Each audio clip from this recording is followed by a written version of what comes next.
Hi guys, welcome back to my channel. So I was thinking a few weeks ago I need to make a YouTube video, but I didn't know what to make. So then I got a good idea.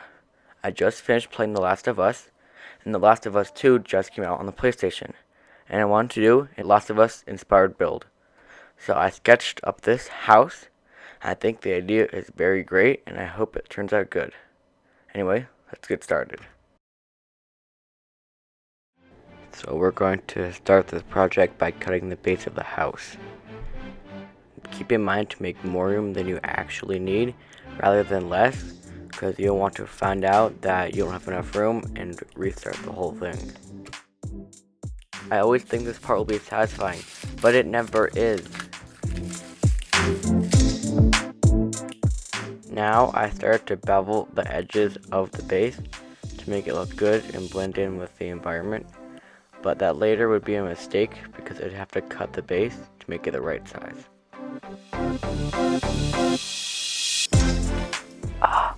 ASMR. Anyways, trace and cut out a wall, and now we have a frame. Now cut out the higher side wall. Use the same measurement for height as we did for the first two walls. I just sanded the walls with a nail file to make sure the first two walls are the same height. Now make the third and final wall. Use the same technique as we did for the other back wall. I don't have the footage of me making it because it was out of frame, but it's not too complicated. I started to trace the lines of the wood carving with a pen, but then I quickly realized that I did it horizontally and the house is sinking in a weird angle, so now I have to flip it over and retrace it in a different angle. But this time I started with the doors and windows.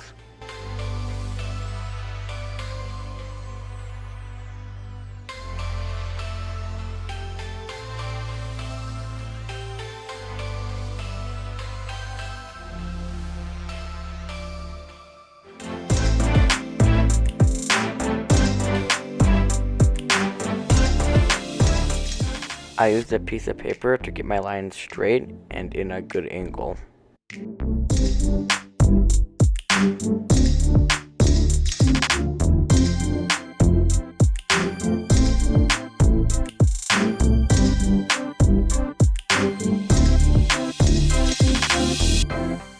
Before we continue, I just want to say a sub to the channel will be very greatly appreciated and would make my day.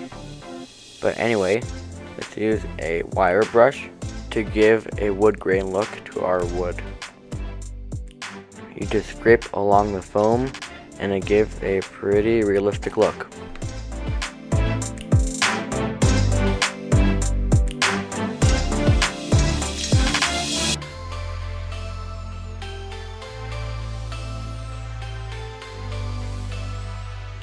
Use an X-Acto knife to cut out windows.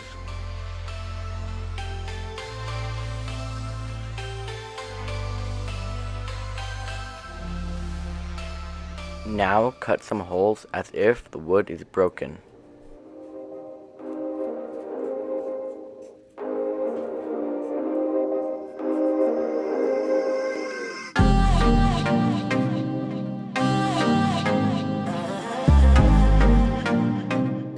The next step is to hot glue the pieces to our base, and now we can really see it coming together.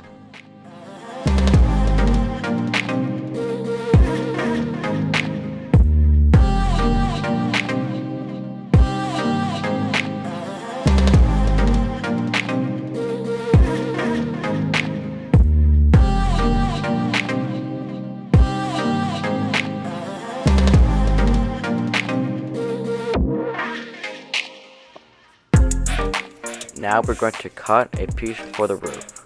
We're going to cut it up later into many different pieces, but right now we want it to be one piece.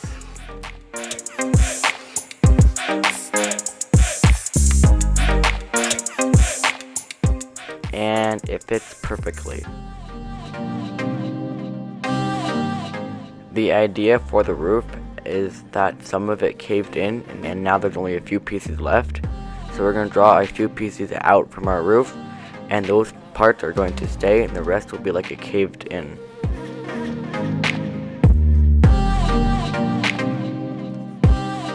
I decided let's add some wooden beams for extra detail. So let's draw some in.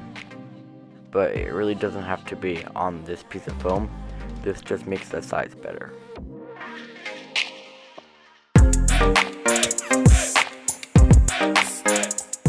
After cutting out all the pieces, we have to hot glue them onto their appropriate places on the roof.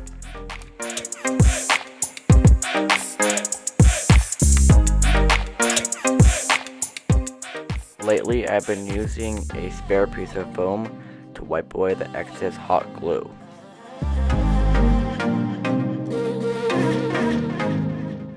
Now I decided that real pieces of wood would look a lot better and would be a little bit more easy to use for this build.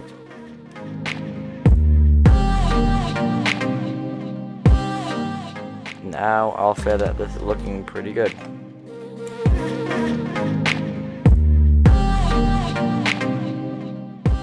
I decided that, you know what, this house could use a little bit more beating up, so I cut more holes into it.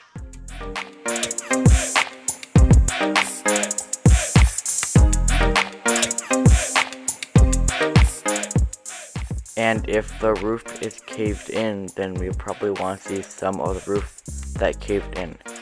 So I cut up a really bad piece of foam to put on the floor of the house to make it look like it used to be part of the roof.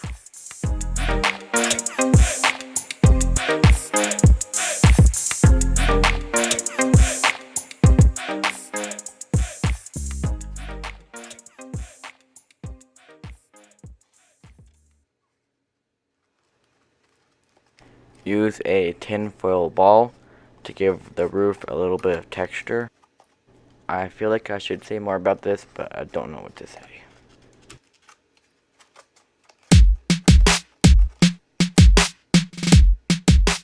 I used some drywall compound between all of the wooden things to make it look like that stuff, these ceiling walls that I don't know the name of. Drywall compound? Probably not, I don't know. As you can see, I've built many houses in my lifetime. As you can see now, we didn't really need the tinfoil ball because I put drywall compound all over everything and now you can't really see it. More holes in the house. I decided I want a little bit of the upper part of the house, so I started cutting some parts for the walls. You just do the same measurements, it's not that hard, I shouldn't really have to go into it too much.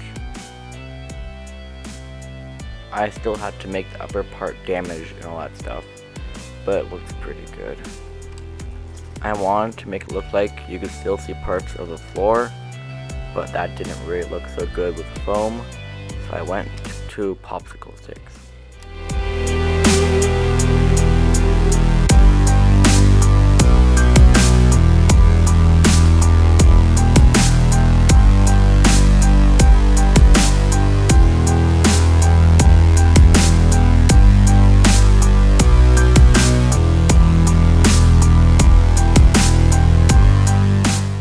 So I wanted to base coat the whole thing in green to make it look like there was a swamp there and put the brown and stuff on top of it.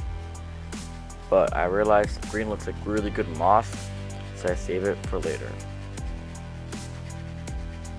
So we're just gonna put brown over the whole thing.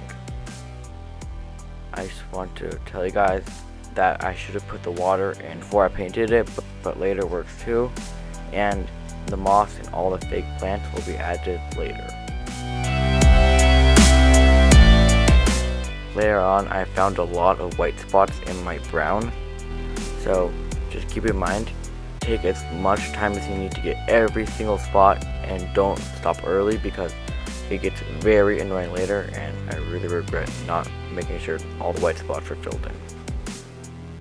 Now you can see a lot of white spots, but that's just where I put my fingers. I was going to go back and do that later.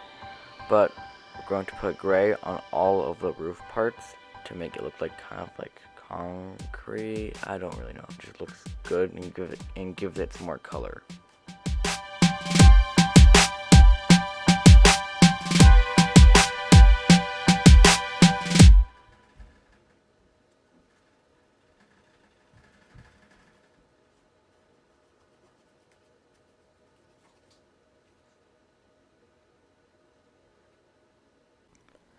And now for my favorite part out of anything, dry brushing. It just makes things magical and great and amazing, and it's satisfying and it's amazing if I didn't say that already. But you just get as little paint as you can on the brush and then start rubbing it off on the things. Go against where you cut it so you can see it, and it goes and it gets the highlights, not the recesses, and it will look amazing. I also dry brushed the gray areas with a little bit of white.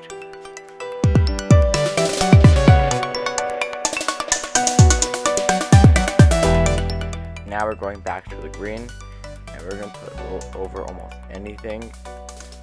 Make sure it's more towards the bottom where the water is and around the areas where the cracks are. Dot it around and it should look really good. A sponge could probably be better at this, but a brush works too.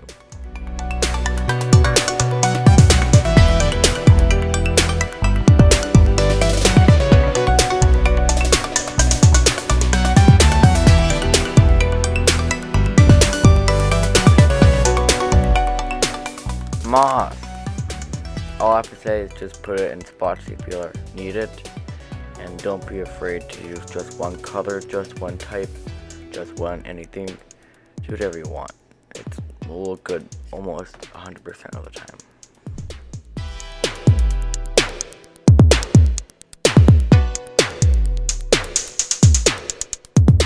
And for the plants, you can just use these aquarium plants. You can get them at PetSmart, Petco, or any place that sells aquarium plants.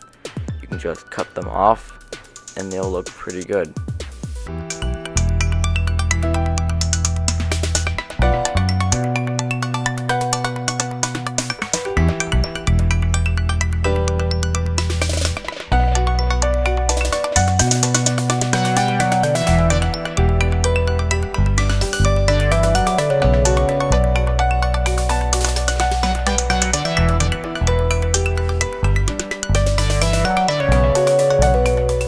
And now for the most annoying part, the epoxy swamp water. Just put 2-part epoxy into a little cup, put some paint in it, mix it up, and put it all around your house.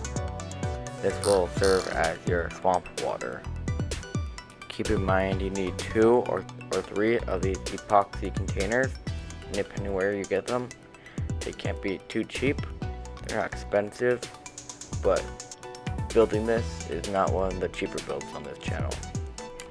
But don't worry, when I say expensive, I really don't mean too much. Honestly, it's only maybe $10 for the whole thing, $12, depending where you get your supplies. That sounds like a lot for crafting, but in reality, it's not too much.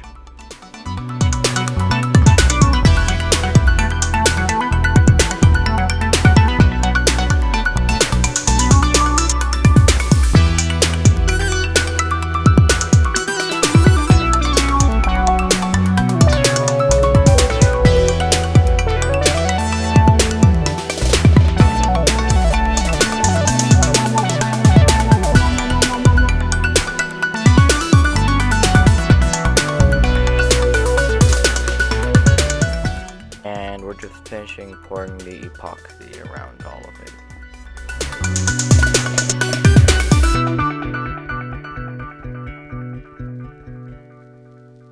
And it's done.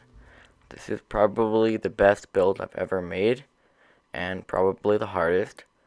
I just have one complaint about my own thing, is that the actual base of it doesn't really match any of the things that I have on my table. unless I build a gaming mat that matches it, because it just doesn't blend in. But that could be a later video. But anyway, thank you so much for watching. Please like and subscribe if you feel like it, and see you next time.